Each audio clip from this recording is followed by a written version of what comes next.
My name's Julie Allen. I am the principal learning experience designer with Watch Me Learning Services, and I'm super excited to have y'all here today. We're going to be talking about one of my favorite things in the design process and what I think is one of the most important aspects of design if we're thinking about creating training, online courses, right? There's some kind of problem, you've been tasked with creating a training. And one of the things that is absolutely the most important is the needs assessment. And to start us off, I wanted to share a story. This is something that happened to someone that I know. They started a part-time retail position at a pet store, and the first day of the job, which is very common in a lot of positions, they were asked to do an online training, and the training, it was a good training. It went over a lot of the policies and procedures for the company, right? Things like employment, vacation, sick time, all the, very important policies. It went over the history of the company. It went over the mission of the company and, kind of like a general acclimation to the company. So that was the first day. It was, I think, 5 or 6 hours that they spent going through this training.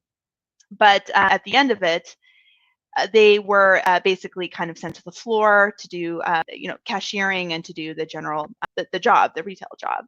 They quickly found out this training really didn't go through any of the things that they needed in the day to day of their job. The actual training in terms of like the job was shadowing somebody for a couple hours, which there was a lot going on, a lot of fast paced. The cash register was a little bit complicated. There were an old system. There were kind of a lot of memorization, a lot of different things that had to be memorized. So rapid phase or very rapid fire. They were watching somebody kind of like do all this stuff very quickly, trying their best to take notes. But after the shadowing for a couple hours, they were put on the register, and it was busy. It was holiday times, and they were, kind of just thrown to the wolves, so to speak. And they had a radio, as is common in retail, but they just weren't able to get, they needed answers quickly on things. How do I process returns? How do I do this? How do I, do I honor this? This customer is asking for a discount. Can I honor that? Right? Like, and just they weren't getting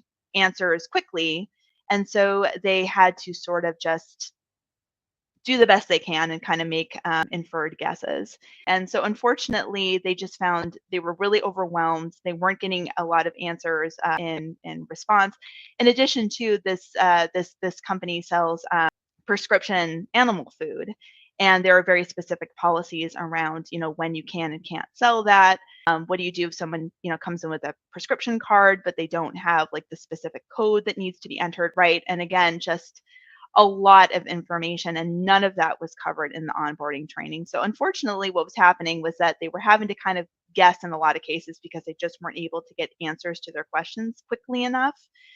And they were just kind of getting things wrong and then kind of getting scolded for it. It was just a really stressful, unpleasant experience. And so, unfortunately, at the end of the first week, this person was very seriously considering quitting the position because they just really felt like they weren't given the training that they need, and they just felt very overwhelmed and they did not feel supported. So why did I share this story? I think this is a perfect example of why a needs assessment is so incredibly important, right? Because if you're thinking about an onboarding training, I would make the argument that you really need to get a feel for what the individual job roles are and really talk to people. What do they need to know? What are the sticking points?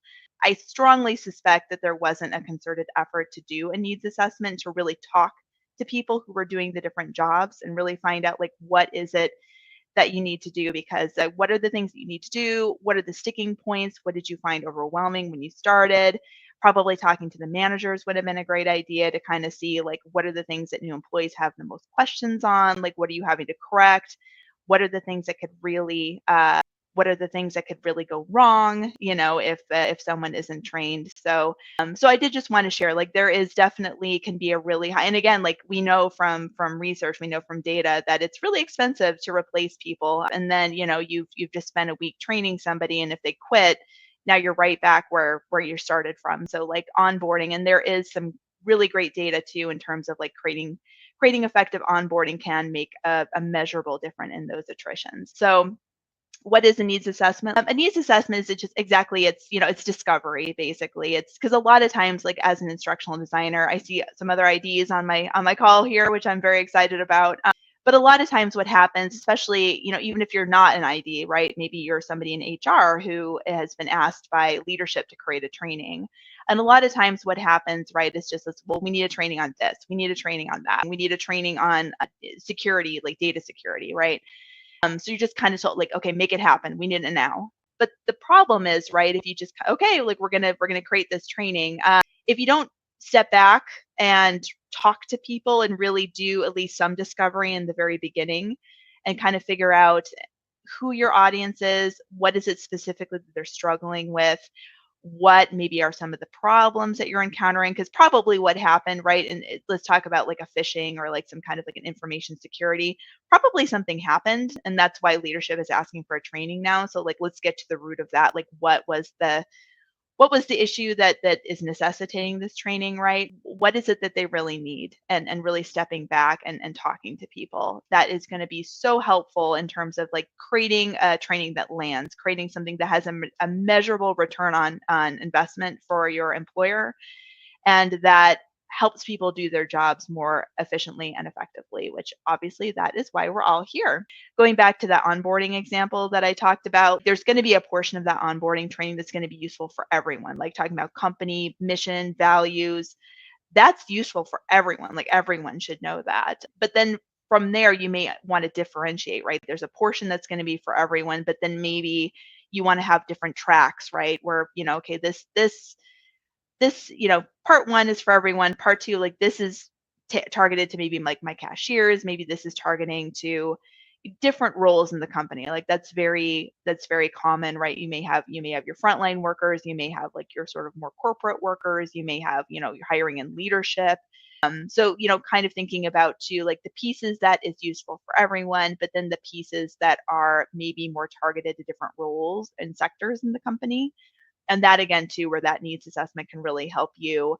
You're talking to people, talking to managers, talking to folks on the ground, you're going to get a good sense of what do they really need to know when they start, what do they really need to know when they're need to be upskilled, right? If we're thinking about maybe promotion within the company, right, we're creating courses that are going to help people move from one role into another, talking to the people who are in that role. What are the skills that you're looking for? What are the things that you are having challenges with when you're hiring, right? We just can't find people with these skills. Okay, well, let's create something that is going to get folks within the company those skills so that they can move into that job. So talking to people on the ground is super, super, super important in making sure that you are really creating something targeted.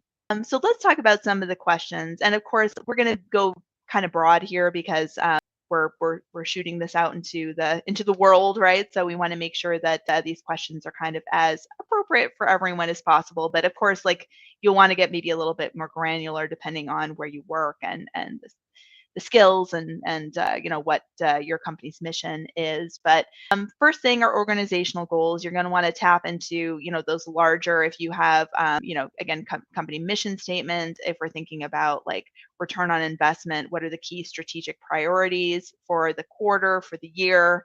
So you're going to want to look at that, like what is it that leadership is looking for the company to do. We want to increase sales by 20%. We want to increase our leads in the pipeline. We want to, whatever that is for your company. If you can tie your training to your company's strategic goals, you are going to make a much better case for the return on investment. You're going to set yourself up for being able to measure the impacts, and obviously at the end of the day, make a better business case for that training to exist. So look at your company's strategic goals and then figure out how this training is going to align to them. And the more granular you can be there, the better. What business challenges is the training intended to address? So again, that's where maybe asking some questions of leadership, right? Because again, there's probably something that happened or is happening that has prompted this training to be created, right? Maybe something recently happened, there was a lawsuit, or maybe attrition's up, or there's a new role being created within the company, and there just isn't a good pipeline of people to hop into that role. So there's something going on that's necessitating this training. So really asking the business challenges that this training is intended to address. And again, the more granular you can be, the better.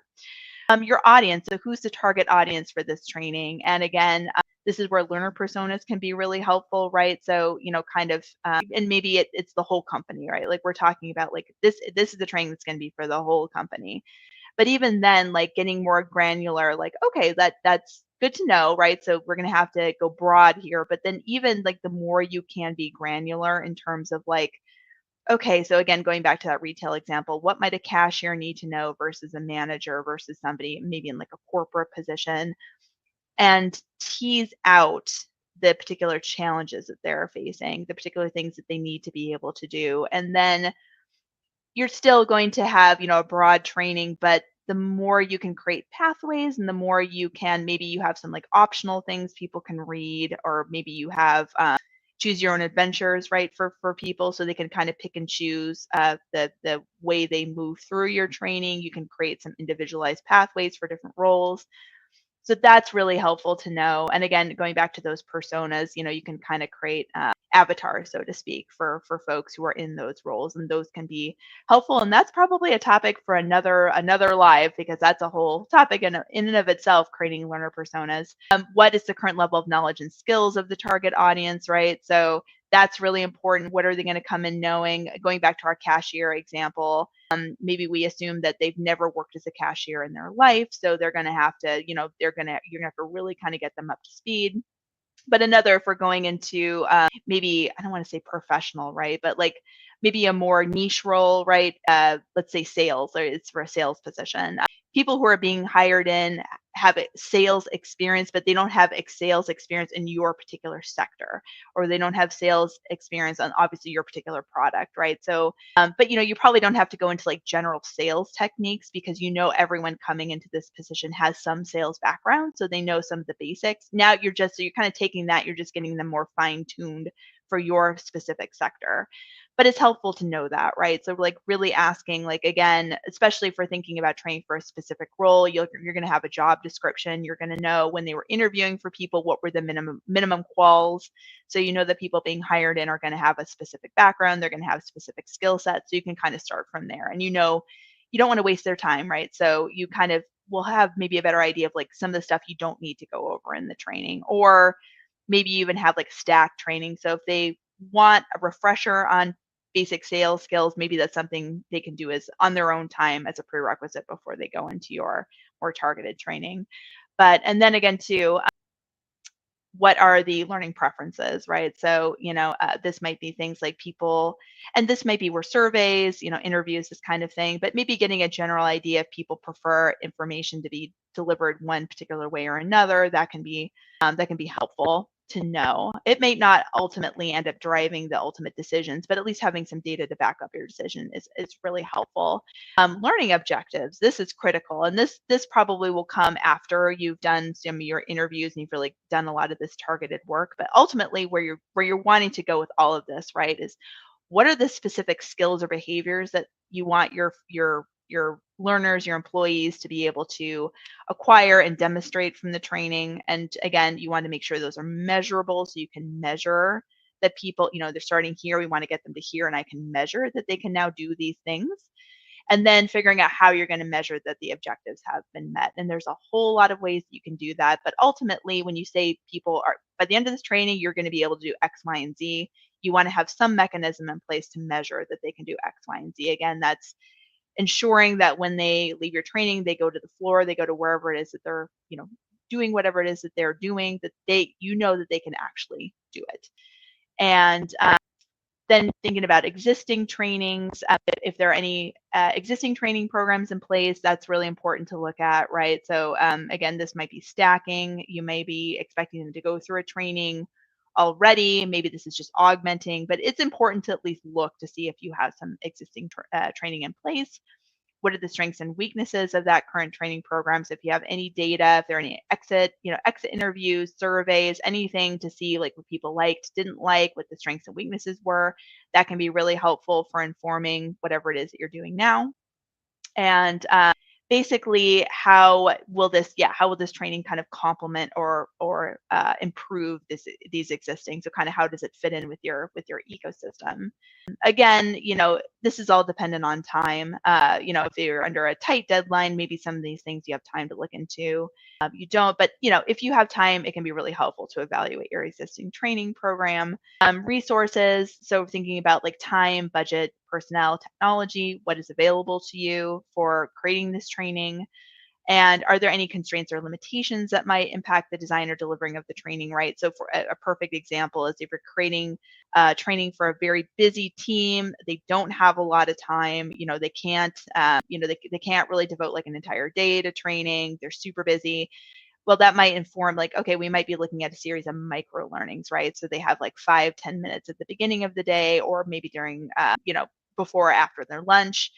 So, we're not going to create like this large course for them. We're going to maybe create like a series of micro trainings that stack on top of each other that can be delivered or deployed at very short intervals, like throughout a week or 2 weeks, depending on their needs and depending obviously on the number of skills that you need to get them trained up on.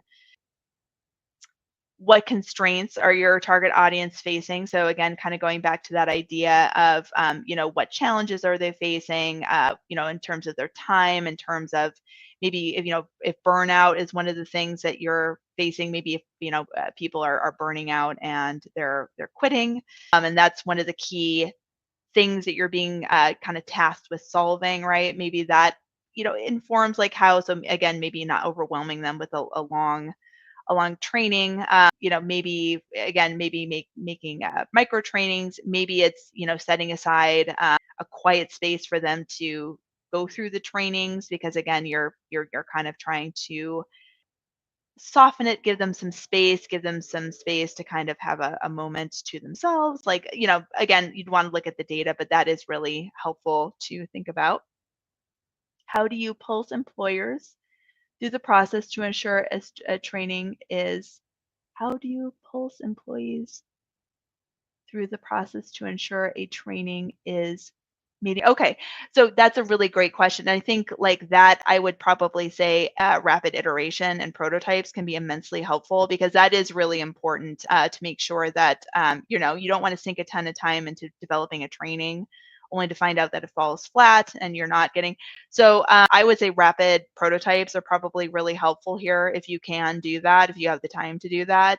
But kind of thinking about like a minimum viable product, creating something that, maybe a little bit more, quick and dirty, and then having people go through it in sprints and get feedback. Maybe you have like a small pilot group that you can have folks go through. I think that, but that is really, really important, making sure that you are getting, once you've gone through this needs and once you've gone through this needs assessment and you're in the process now of designing and developing that training, making sure that you are going through sprints, making sure that you are giving people a chance to take your training and give you feedback on it is incredibly important, again, to make sure that you are meeting their needs and that you are iterating, you are ensuring that. And this could be, there's so many ways, and actually that, Mary, that could be such a good topic for another live, like how do you do that, like how do you structure sprints.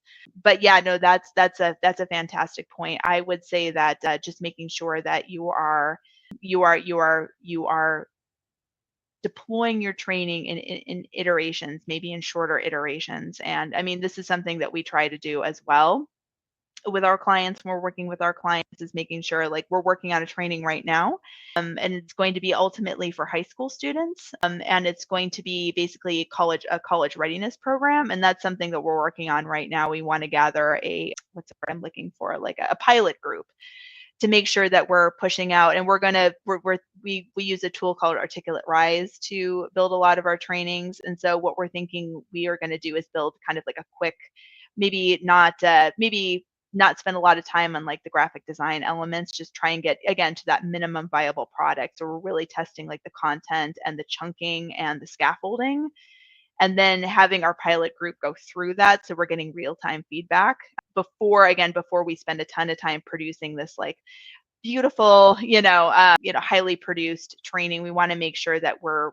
rapidly iterating and we are getting real-time feedback from our target audience to make sure like if we're off track on something or maybe, things are going a little too long or they want to see things maybe presented in a different order or if we just need to course correct, we want to make sure we're doing that in real time before we spend a lot of time like building out the final product. So thank you, Mary. That was a fantastic question. And I know we're getting to the end of our time here. So time constraints and then evaluation and feedback. So how are you going to measure the effectiveness of the training? And again, that's going to go back to your learning objectives, right? What are the key skills that you're looking to have people do? But like, how can you measure that? Is there a metric? Can you look at, for example, if we're looking at an onboarding training, can you maybe deploy, again, thinking about that minimum viable product, right? Like an iteration of your onboarding, like can you deploy that to a small group? Maybe you have, again, going back to retail, maybe you have, you deploy it in one store and you see, if that is impacting attrition, right? Like attrition was at X percentage, or maybe you even look at individual people, right? Like maybe you're following like individual people through their onboarding journey. If I'm hiring 10 new people, maybe I ask that a small cohort of that new group to go through this training, and then I pulse them, as Mary. I like that, Mary, pulsing.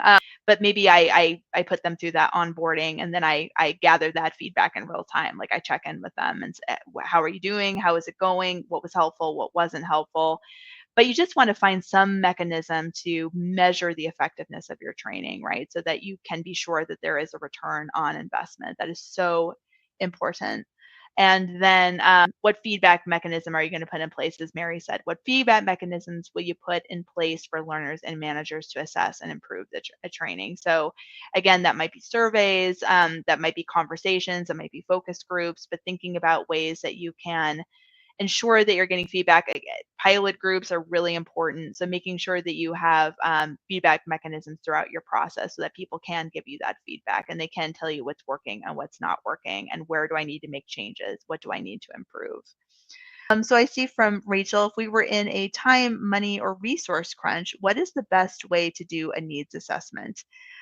That is a really good question. I mean, surveys can be really quick and dirty. If you have something like Slack, maybe you have, if there's if anybody who uses Slack, it's what's the word I'm looking for? Like a messaging tool. Maybe you have a channel devoted to a specific working group or a specific area in your company. Maybe you can deploy a survey, quick and dirty, like Google survey, something like that, to just get quick touch points. I would say conversations are really, really helpful. If you just know of some folks, and especially if you're in a serious time crunch, like maybe it's just like, I know these 5 people and I know that I can, I mean, that's not ideal. You do want to make sure that you're kind of getting outside of like your own bubble, so to speak. But like, if you can chat with people and just like, hey, can I just, can I pick your brain for like 15-20 minutes and just try to talk to as many people as you can. Maybe it's the managers, maybe, but I would say like conversations with people. And it's kind of hard to answer that question, right? Because it is so specific to your individual needs, your individual company, your individual challenges, right? But I would say interviews are super, super, super helpful. Yes, yes, something is better than nothing. And because that's the thing too, like I want to be real. Like as much as I would love to say that every single project you're going to have the time and the budget to do like a full needs assessment and do all of the things and really take your time and talk to everyone and that's not always realistic. A lot of times that's been my experience, and I'm sure a lot of people watching this, it's been, it's just we want it yesterday. We have this huge problem, or maybe something happened, right? Like again, there was a lawsuit or there was a data breach, something happened. And it's like, we need this yesterday. Get it done, right? And so the reality is that you're not going to be able to take your time in the needs assessment because you're under a tight deadline. So it's doing the best you can. And again, thinking about a minimum viable product. That's what I would say. Like maybe you don't need to throw in all the bells and whistles. Like the learning outcomes are talking to as many people as you can. Again, maybe shooting out some quick polls can be helpful too. Like if you have a poll feature in something like Slack, polls can be useful. just quick temperature checks, as much data as you can get, being really clear on the learning outcomes. That I would say, of anything, like, that's the one thing you really can't skip. Like, you need to have good learning outcomes. You need to know what the key skills, like the key behavior change, the key things that you need people to be able to do by the end of the training. But then thinking about, like, what is the minimum viable product I can create to get them to these skills, to get them to, where I need them to be. And then just think about iteration, right? It's just, I'm not going to think, if I can create something good in 10 hours, I'm not going to spend 40 hours on it, right? So get to the minimum viable product if you're under the gun. And then, oh, that's a terrible phrase, if you're under a time crunch, and then just make sure that you are, you're getting feedback, and think about it very much as an iterative. It's not, I've created this training and I'm never going to touch it again, which should always be, right? That should always be the goal, right? It's always iterative, but just make sure that you're getting lots of feedback. Like, you've got this minimal, and you've got mechanisms to get that feedback, so you can iterate, you can change it, you can change rapidly and deploy, redeploy. So anyway, I am now at 30 minutes. I want to be respectful of everyone's time, and I want to open it up to the floor if there are any questions or any thoughts. I'm so grateful for everyone here and for all of your questions. These have been just absolutely fantastic, phenomenal. Oh, thank you, Mary. Thank you, Kenna. Yeah, no, minimum viable product. Yeah, this is something that we're really trying to lean into. So Kenna just said, I like the approach of creating an MVP. This isn't something we do much in higher ed, and I agree. I spent many years in higher education, and yeah, no, that's something that is relatively new to my experience as well. But I just think it's such a good idea, and that's something that we're really leaning into with our clients.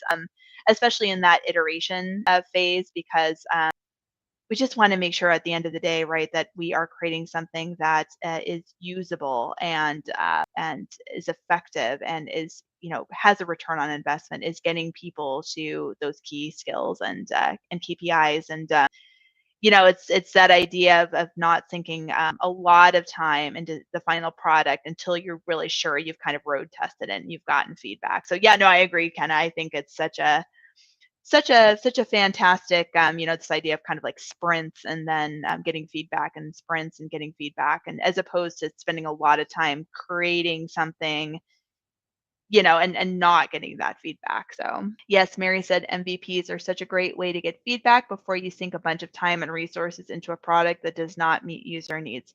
I agree with you, Mary. I think that is definitely so important. And I think, wireframing, and because I know I've been guilty of that in the past, right? Like, I've been asked to do something, right? I get a job, or an order, so to speak, from like, we need, and I just you just go through it, you go for it, and you do the full, the production value, and you just really sink a lot of time and energy into it, and come out with something that you're really proud of, and is beautiful, but it just ends up like falling flat with your users. And so yeah, this idea of sprints, and getting that feedback, I just think is such a great way to approach the design phase. It's like, sometimes you may not need all the bells and whistles, or maybe you do, but there's an iterative version of that product that it'll get you enough data to know that you're on the right track before you, especially if we're thinking about like videos and like that kind of thing that are so time and production intensive. Maybe if thinking about going back to the higher education example, like maybe it's for prototyping something, like maybe it's a couple Zoom recordings before we do like the full bells and whistles of like an in studio production, right?